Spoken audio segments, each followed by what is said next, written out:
Bismillahirrahmanirrahim. Assalamualaikum warahmatullahi wabarakatuh. Bagaimana kabarnya Soleha? Sehat ya? Semoga hari ini kita semua dalam keadaan walafiat. Kita berjumpa lagi. Kemarin kita ujian PTS, kita libur ya.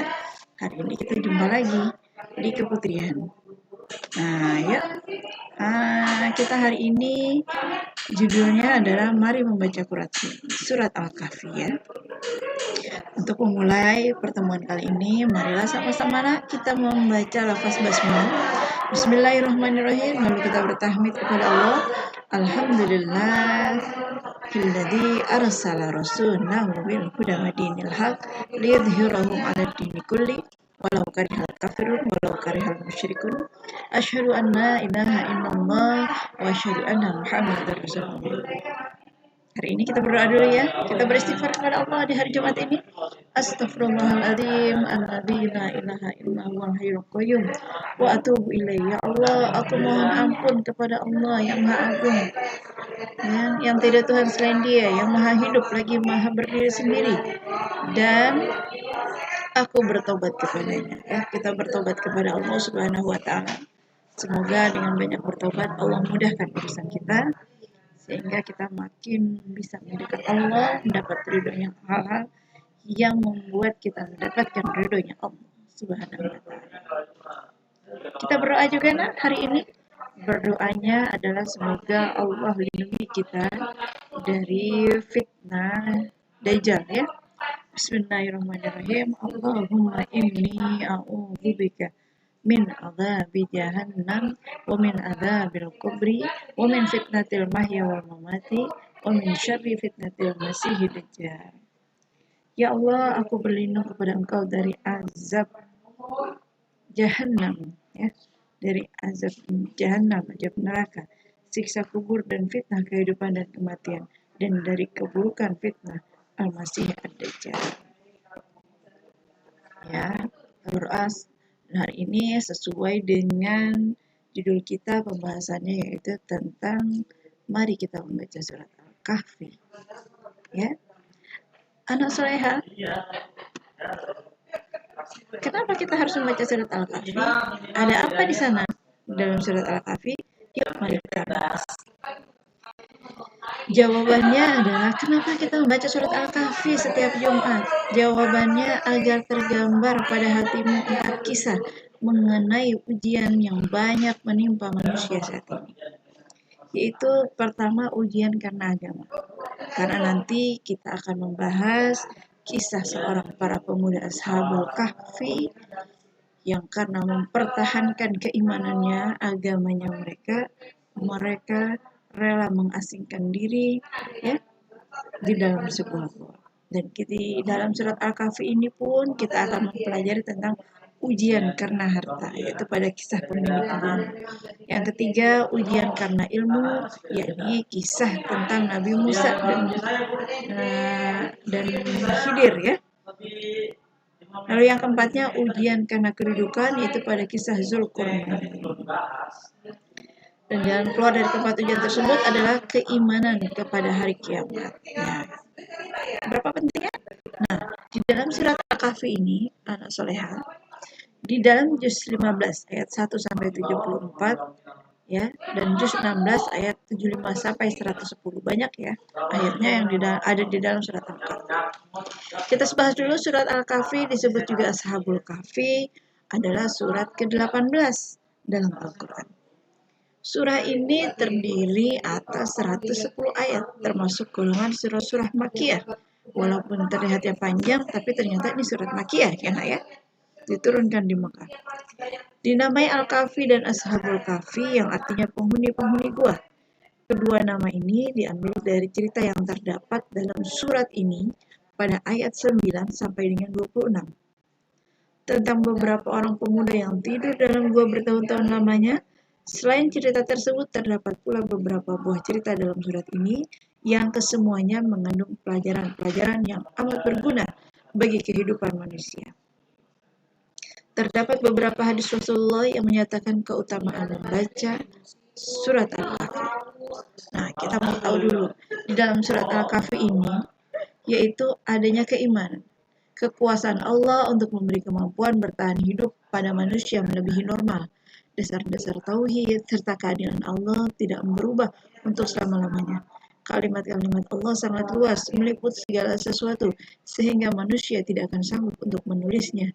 Kepastiannya datangnya dari hari berbangkit. Al-Quran adalah kitab suci yang isinya bersih dari kekacauan yang terpalsu. Di antaranya keimanan. Ditidurkannya Ashabul Kahfi, para pemuda-pemuda Kahfi di dalam gua. Selama dalam sebuah kisah dinyatakan 309. Ini melebihi normal, ya. Kemampuan bertahan hidup pada manusia melebihi normal. 309 tahun dia bisa tidur lalu dibangkitkan kembali. Ini menambah keimanan kita. Kenapa tidak menambah keimanan kita? Nah, karena di sini kita tahu ternyata saat Allah nanti memang benar-benar akan mampu membangkitkan kita kembali, ya. Kalau 309 tahun ini saja benar-benar bisa ditidurkan lalu dibangkitkan, apalagi dengan kita, ya. Bahkan saat kita tidur aja seharian, kita benar-benar dalam keadaan tidur. Kadang-kadang kita sampai sama sekali tidak menyadari apa-apa. Benar-benar kita tidak tahu apa-apa, tetapi kita dibangunkan oleh Allah di subuhnya, di pagi harinya. Makanya doa kita setelah tidur apa? Alhamdulillahilladzi ahyana ba'dama amatana wa ilaihin nusur. Apa artinya? Alhamdulillah, segala puji bagi Allah. Ahyana, yang sudah menghidupkan aku. Ba'dama amatana, setelah mematikan aku, yaitu mematikan dalam tidur kita. Wa ilaihin nusyur, dan hanya kepada Allah lah sesungguhnya kita kembali, ya. Ini kalau Allah mengatakan bahwa ternyata nanti kita akan dibangkitkan, ini menunjukkan dalam surat Al-Kahfi ini cerita konkret yang ada di dalam Al-Quran ini, surat Al-Kahfi diabadikan dalam surat Al-Kahfi, ya. Sebagaimana kita tahu bahwa Al-Quran ini sudah pasti isinya bersih dari kekacauan dan kepalsuan, ya. Tidak ada yang bisa mengutak-atik. Sampai ada yang ditantang, bisa nggak bikin surat yang sama? Dari salah satu surat Al-Fil, surat gajah, lalu bicara di sana surat Al-Fil, ada nggak yang bisa bikin surat nama binatang, tapi dengan urutan bahasa yang begitu ini? Alam taro kaifa fa'ala rabbuka bi ashabil fil, alam yaj'al kaidahum fi tadlil.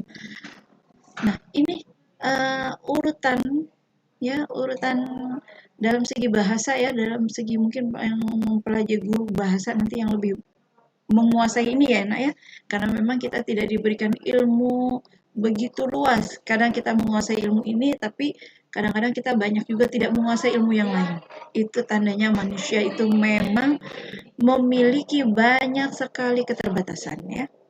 Nah, ini keimanan. Di dalam surat Al-Kahfi kita dibicarakan tentang keimanan. Semoga dengan kisah ini membuat keimanan kita makin mantap. Yang kedua yaitu dasar hukum wakalah. Larangan membangun tempat ibadah di atas kubur. Hukum membaca insya Allah, ya. Sampai baginda Nabi diingatkan ketika dia tidak mengatakan insya Allah, ditegur dengan didatangkannya ayat yang ketika Nabi ingin menjawab tanpa mengatakan insya Allah, maka dilamakanlah ayat itu turun, ya, dalam surat Al-Kahfi ini, sehingga Allah mengingatkan jangan sampai tidak mengatakan insya Allah. Bu, tetangga saya kalau bilang insya Allah tapi ternyata dia nggak ngelakuin. Nah, tapi sekarang kita tahu, ya, nak, ya, dasar dari insya Allah ini dalam surat Al-Kahfi. Nanti kita bahas lagi, kita buka lagi, kita kaji lagi. Ternyata insya Allah ini adalah niat, memang benar-benar ada keyakinan ingin melakukan lalu mengatakan insya Allah. Karena semakin kuat apapun kita, sekuat apapun keinginan kita untuk berbuat sesuatu, kalau tidak dengan izinnya Allah, maka sulitlah untuk terjadi, ya. Maka kita dianjurkan untuk mengatakan insya Allah. Ini dasar hukum membaca insya Allah, ya. Jadi harus berusaha sekuat tenaga untuk mewujudkannya ketika sudah mengatakan insya Allah. Tapi sebagai pengakuan diri, kerendahan diri bahwa Allah lah yang bisa mentakdirkan segalanya. Lalu apalagi kisah tentang surat Al-Kahfi ini lainnya beberapa pelajaran yang dapat diambil dari cerita-cerita dalam surat ini antara lain tentang kekuatan iman kepada Allah serta ibadah yang ikhlas kepadanya. Kesungguhan seseorang dalam mencari ilmu, adab sopan santun antara murid dengan guru ya. Kisahnya siapa? Nabi Khidir, gurunya, dan Nabi Musa sebagai muridnya. Dan beberapa contoh tentang cara memimpin dan memerintah rakyat serta perjuangan untuk mencapai kebahagiaan rakyat dan negara. Di dalam surat Al-Kahfi juga ada kisah Ashabul Kahfi ini cerita dua orang laki-laki, yang seorang kafir, yang lainnya mukmin. Cerita Nabi Musa alaihissalam dengan Nabi Khidir ya, di mana Nabi Khidir ini ketika Nabi Musa mengatakan aku sudah merasa paling pintar karena paling bisa, tapi ternyata dibantah oleh Allah. Di antara manusia yang paling bisa masih ada lagi yang bisa. Ini diingatkan Allah dengan kisah Nabi Khidir. Jangan pernah kita merasa sombong, karena ilmu yang Allah titipkan kepada kita itu hanya sedikit. Ya, tidak bisa kita menguasai berbagai macam ilmu dengan begitu banyak. Ini yang menunjukkan bahwa kita tidak boleh sombong, tapi juga jangan melemahkan kita, bahwa kita harus terus semangat mencari ilmu. Karena jangan pernah merasa puas dengan ilmu ya nak ya. Lalu kita juga akan membicarakan cerita tentang Zulkarnain dengan Ya'juj dan Ma'jujnya ya. Oke, anak soleha, selanjutnya kita akan membahas, mudah-mudahan dengan pembahasan surat Al-Kahfi ini membuat penasaran kepada kita ya. Buat penasaran apa? Penasaran kita untuk ingin lebih tahu lagi apa ya isi dalam surat Al-Kahfi ini. Di antaranya tadi ya. Oke, ini juga masih pembahasannya 4 kisah surat Al-Kahfi yang tadi sudah kita bahas ya. Ada kisah tentang pemuda di dalam gua, yang itu Ashabul Kahfi, pemilik kebun, ujian hartanya, ilmu pengetahuan, Musa dan Nabi Khidir. Ya, lalu ujian kekuasaannya yaitu tentang kisah Zulkarnain.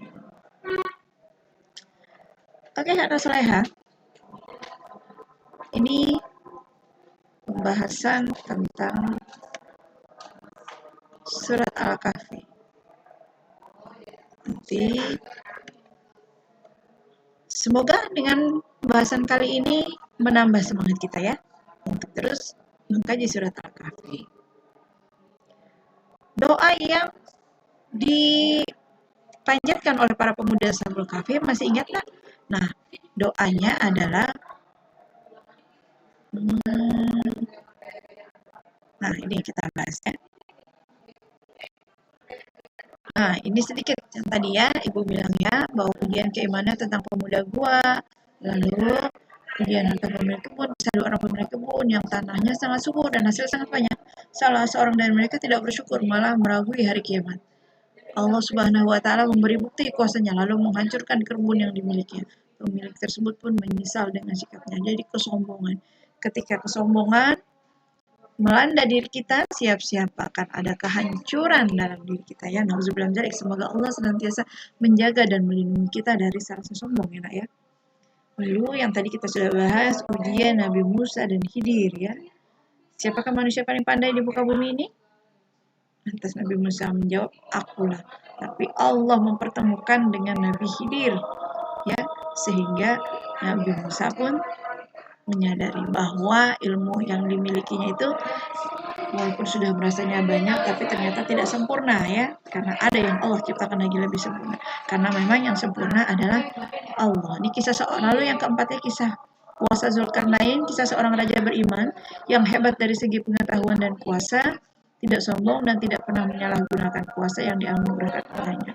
Berjaya membuat dinding penghalang kepada Ya'juj dan Ma'juj dengan bantuan suatu kaum yang tidak dapat dipahami bahasa mereka. Oke, sore ya. Bisa dikaji lagi ya nanti. Hari ini bertepatan dengan hari Jumat ya, ya. Berarti mudah-mudahan kita bisa melengangkan waktu kita ya, nak ya. Untuk apa?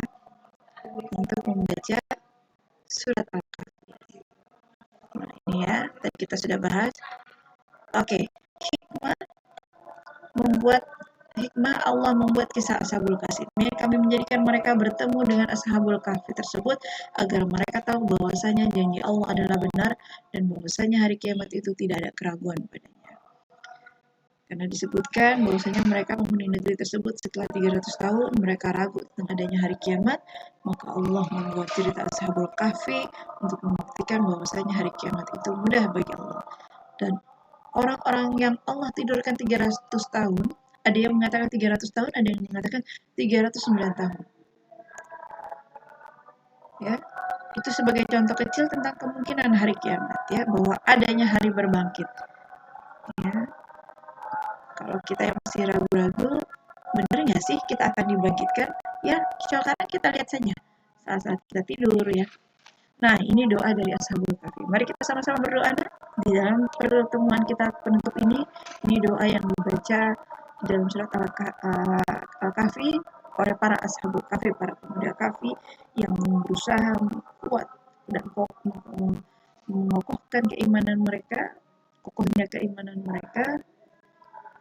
Dan ini pun doa dari mereka. Mudah-mudahan dengan berdoa ini kita menjadi generasi yang kuat imannya dan mampu menjadi pemuda-pemuda yang berakhlak baik, memiliki keimanan yang mantap, juga berprestasi, ya nak, ya. Oke, mari kita sama-sama a'udzubillahi minasyaitonirrajim. Bismillahirrahmanirrahim. Rabbana atina min ladunka rahmah wa hayyi' lana min amrina rasyada. Wahai Tuhan kami, berilah rahmat kepada kami ya Allah dari sisi-Mu dan sempurnakanlah bagi kami petunjuk yang lurus dalam urusan kami. Amin amin ya Allah. Ya, kita minta disempurnakan oleh Allah petunjuk yang lurus dalam urusan kita. Semoga apa yang kita lakukan sehari-hari merupakan hal-hal yang mendapatkan keridhaan dari Allah Subhanahu wa Ta'ala, dan kita mudah melalui berbagai macam rintangan yang Allah berikan, tetapi kita pun tetap merasa mudah menjalaninya dan juga mendapatkan rahmatnya dari Allah Subhanahu wa Ta'ala. Oke, Salehah, kita akhiri pertemuan kali ini dengan membaca lafaz hamdalah, alhamdulillahirabbil alamin. Doa kafaratul majlis, subhanakallahumma wa bihamdika asyhadu an la ilaha illa anta astaghfiruka wa atubu ilaik. Wabillahi taufiq wal hidayah. Wassalamualaikum warahmatullahi wabarakatuh.